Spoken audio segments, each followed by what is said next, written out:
l'affaire d'identité numérique. Ça s'inscrit dans un ensemble plus vaste. J'ai mis un petit fascicule d'un recueil de tribunes consacré à la défense des libertés. La politique de l'Union européenne depuis maintenant un peu plus de 10 ans, presque 15, ça consiste quand même, quand vous additionnez ce qui se passe sur l'identité numérique, la définition de quotas individuels d'émissions de gaz à effet de serre, ce qui veut dire une politique de rationnement pour être clair, la suppression de l'argent liquide, donc la traçabilité possible de tous nos échanges, tous sans exception. Vous ajoutez à ça l'action sur les réseaux sociaux, une mécanique de censure pure et simple. Vous mélangez tout ça, vous secouez bien fort. C'est pas terrible hein, comme dispositif général d'organisation sociale, on va dire ça comme ça. Et on en voit des répliques, nous, en France, dans l'initiative qu'ont prise un certain nombre de nos parlementaires pour soit transcrire, soit anticiper le mouvement. Et d'ailleurs, jusqu'à notre actuel garde des Sceaux, Gérald Darmanin, qui répondait pendant sa campagne électorale d'initiative de 2022, donc pas celle de l'an dernier, celle il y a 3 ans maintenant, on lui posait la question, quelqu'un dans la salle lui dit « Mais qu'est-ce que vous comptez faire pour lutter contre les narcotrafiquants? Est-ce vrai que vous avez l'intention de supprimer l'argent liquide ?» Et Darmanin répond « Oui, comme ça permettra de tracer tous les échanges. » Et comment ça, tous les échanges? Je ne suis pas narcotrafiquant, premièrement. Mais on voit bien quel carcan ça finit par faire peser sur les peuples. Tout ça sans évidemment que Mme Lagarde, d'ailleurs, a pris la parole il y a quelques heures pour indiquer que, bien entendu, ils allaient dans le sens de la suppression de l'argent liquide. La seule raison pour laquelle ça ne s'est pas fait jusqu'ici, c'est comme les Allemands aiment beaucoup payer avec de grosses coupures quand ils sont chez eux, si on les prive des billets de 100 et de 200 euros, ils vont faire un collapsus. Donc il ne faut pas ennuyer les Allemands, qui est la grande règle numéro 1 de l'organisation de l'Union européenne. De mon point de vue, il faudrait faire un peu plus, mais ok. Premier élément. Deuxième élément, sur le complotisme. Alors, je suis en train d'écrire un petit livre qui s'appellera La bourse ou la vie, dans lequel je parle effectivement de la manière dont, petit à petit, on est en train de mettre sous notre nez un chantage qui consiste à dire si tu veux vivre confortablement, abandonne un peu de tes libertés et tais-toi, pour dire les choses rapidement. Et je parle du complotisme. Et j'assume vous d'être parfait complotiste, pour paraphraser le Dr Knock, tout résistant est un complotiste qui s'ignore, donc j'assume parfaitement. Mais je remarque que, regardez ce qui est en train de se passer avec l'assassinat de Kennedy aux États-Unis, et la déclassification des documents qui étaient jusqu'ici conservés par le FBI et par la CIA.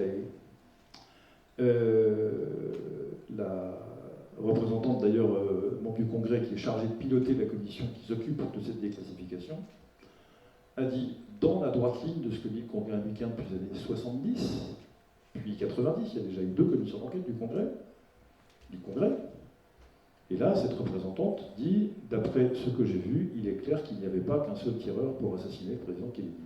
Il y a donc eu un complot, une conspiration, conspiracy, comme on dit en anglais.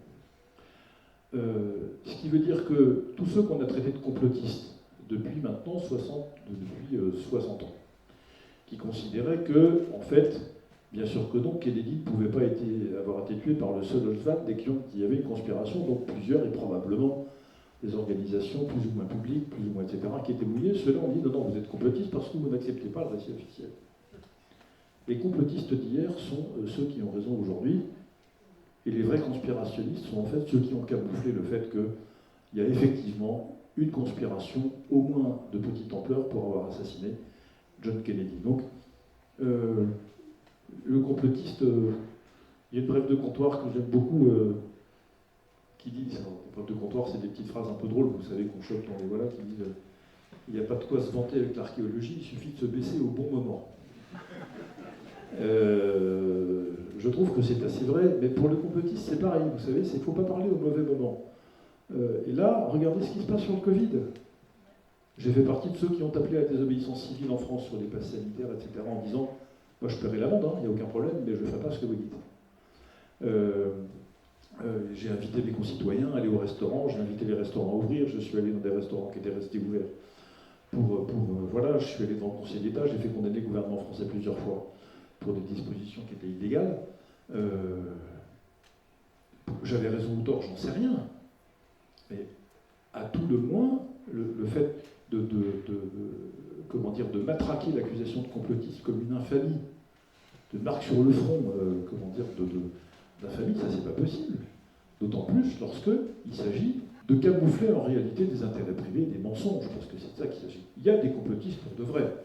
Moi, je ne crois pas que la Terre soit plate, je pense qu'effectivement les Américains sont allés sur la Lune jusqu'à ce qu'on démontre le contraire, mais je n'avale pas le récit de l'Ukraine, je n'avale pas le récit du Covid, je n'avale pas le récit, comment dire, de l'assassinat de Kennedy, je ne crois pas que la guerre entre Israël et Gaza ait commencé le 7 octobre 2024, je ne crois pas que 2023, pardon, je ne marche pas dans tout ça. Je refuse d'accepter ces narratifs qui ne sont pas vrais, d'autant plus que quand je vois tous les dispositifs attentatoires aux libertés qui se déploient dans le monde entier, c'est même pas du complot, c'est public. Ils l'ont écrit, ils l'ont dit, ils le font délibérer par des assemblées officielles et par des élus. Il y a des projets de loi ou des propositions de loi dans les parlements qui me disent c'est même pas un complot. Je dénonce pas un complot, je ne fais que propager des choses que les gens eux-mêmes, ceux qui veulent l'installation de ces systèmes attentatoires aux libertés, ont écrit et publié. C'est ça qu'il faut faire. Donc on le traite de complotiste parce que ça dérange. Mais je crains que nous ayons raison.